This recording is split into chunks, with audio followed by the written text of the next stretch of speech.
تو چلتے چلتے بھوک لگی تو انہوں نے دونوں ابدال لوگ سے کہا کہ بابا ہمیں بھوک لگی، ہمیں ویسے بھوکے رہنے کی عادت نہیں ہے۔ تو انہوں نے کہا بابا ہم ابدال لوگ ہیں، ابدال، ہم ایسے نہیں کھاتے، ہم ایسے نہیں کھاتے، ہم لوگ بھوکے رہتے ہیں،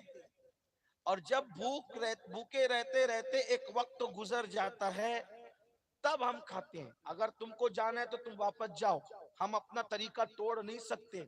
اپنا راستہ چھوڑ نہیں سکتے، تم کو نہیں کھانا، تم کو بھوک لگتی ہے جاؤ واپس، لیکن اگر ہمارے ساتھ رہنا ہے تو بھوکے رہنا پڑے گا، جب وقت آئے گا ہم دعا کریں گے تب کام ہوگا، کھانا تبھی آئے گا۔ اب انہوں نے سوچا حضرت کی خانقاہ تو چھوڑ دیا حضرت کی اجازت کے بغیر، اب واپس تو جا نہیں سکتا، تو کہا ٹھیک ہے بھئی میں چلتا ہوں آپ کے ساتھ۔ اب گزرا ایک عرصہ، یعنی تقریباً یوں سمجھ لے کہ 24 گھنٹے سے زیادہ کا عرصہ بیت گیا، تو اس کے بعد ایک بدن نے مصلی بچھایا، 2 رکعت نماز پڑھی اور دعا کی، جو بھی انہوں نے دعا کی تو 3 روٹیاں اور 3 کٹورے غیب سے نمودار ہوئے، انہوں نے روٹیاں بھی کھائی اور ان لوگوں نے ایک ایک کٹورا بھی اپنا لے لیا، کھائے، اللہ کا شکر ادا کیا۔ اس کے بعد پھر دوسرے 24 گھنٹے گزرے، اب اس کے بعد پھر جو ہے دعا کی گئی، دوسرے بدن نے دعا کی، 2 رکعت نماز پڑھ کے پھر 3 کٹورے آئے، پھر 3 روٹیاں آئی اور ان لوگوں نے پھر کھایا، اللہ کا شکر ادا کیا۔ اب تیسرا جب 24 گھنٹہ گزرا تو ان دونوں نے ان سے کہا کہ بھئی پہلے دن فلاں نے کیا،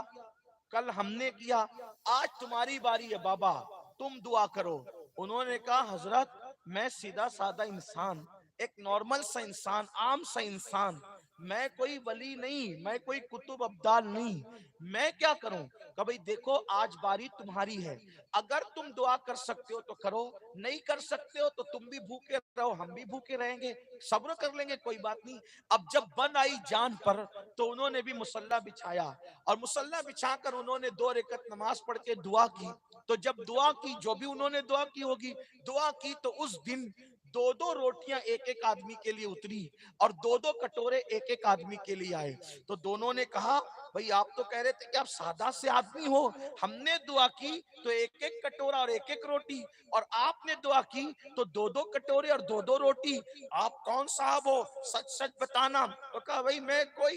بالکل سچ کہتا ہوں، ایک عام سا آدمی ہوں، لیکن تم لوگوں سے پوچھتا ہوں کہ یہ بتاؤ تم لوگ دعا کیسے کرتے ہو؟ میں نے تو ایسی سادی دعا کر دی کہ اللہ دے دے، اس نے دے دیا، تم لوگ کیسے دعا کرتے ہو؟ تو وہ دونوں ابدال نے کہا بابا کیا بتائیں تمہیں، جب ہمیں حاجت ہوتی ہے کھانے کی تو ہم 2 رکعت نماز پڑھتے ہیں۔ اب ذرا توجہ کرنا، ہم 2 رکعت نماز پڑھتے ہیں اور نماز پڑھنے کے بعد اللہ سے یوں دعا کرتے ہیں، اے اللہ شیخ عبد القادر جیلانی تو بڑی ہستی ہے، غوث اعظم تو بڑی ہستی ہے، مولا غوث پاک کی خانقاہ پہ، غوث اعظم کی خانقاہ کی چوکھٹ پر وہ جو لوگوں کو پانی بھر بھر کے دیتا ہے لوٹے میں، اس فقیر کا واسطہ ہمارے لیے کھانے کا انتظام فرما دے، اس فقیر کا واسطہ ہمارے لیے کھانے کا انتظام فرما دے۔ تو وہ لوٹے والے بابا کے صدقے میں اللہ میں کھانا دیتا ہے۔ تب اس بابا کو خبر ہوئی، انہوں نے کپڑے پھاڑ دیے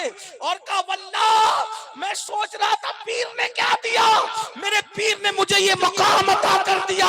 کہ ابدال میرے وسیلے سے دعا کرتے ہیں، لیکن مجھے خبر نہ ہوئی۔ اب مجھے بتاؤ مسلمانوں، جب غوث پاک کی چوکھٹ پہ بیٹھنے والے پانی بھرنے والے فقیر کی یہ شان ہے تو غوث اعظم کے گھر میں رہنے والی اولاد کی شان کیا ہوگی؟ اور جب اولاد بے مثال ہے تو سرکار غوث اعظم عبد القادر جیلانی نعرہ